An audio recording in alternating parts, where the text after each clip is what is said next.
एक 5वीं क्लास का बच्चा लड़खड़ाते कदमों के साथ कब्रिस्तान में दाखिल हुआ। इसकी सस्कियां कब्रिस्तान की खामोश फजा में छोटे छोटे जख्मों की तरह गूंज रही थीं। वो अपने बाप की कब्र के पास जाकर यूं बैठा जैसे ढह गया हो।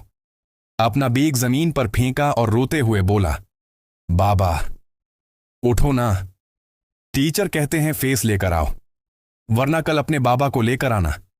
बाबा मैं किसको लेकर जाऊं? आपने तो हमें छोड़ दिया। मैं कहां जाऊं बाबा? इसकी आवाज टूट रही थी, हाथ मट्टी पर फिसल रहे थे और बच्चे के आंसू जारोकतार बह रहे थे। करीब ही एक और कब्र के सामने खड़े एक साहब किसी फूल वाले से फोन पर बात कर रहे थे। 5,000 रुपए की चादर बना देना। हां, आज ही चाहिए। मगर बच्चे के रोने की आवाज सुनकर जैसे उनका कलीजा किसी ने चीर दिया हो, वो धीरे से इस तरफ मुड़े, बच्चे की टूटी हुई बिखरी हुई बातें सुने। उनका वजूद कांप गया और पांव जैसे जमीन में धंस गए। उन्होंने फोन कान से हटाया, दोबारा कान से लगाया और लड़खड़ाती आवाज में कहा, भाई फूलों की चादर नहीं चाहिए।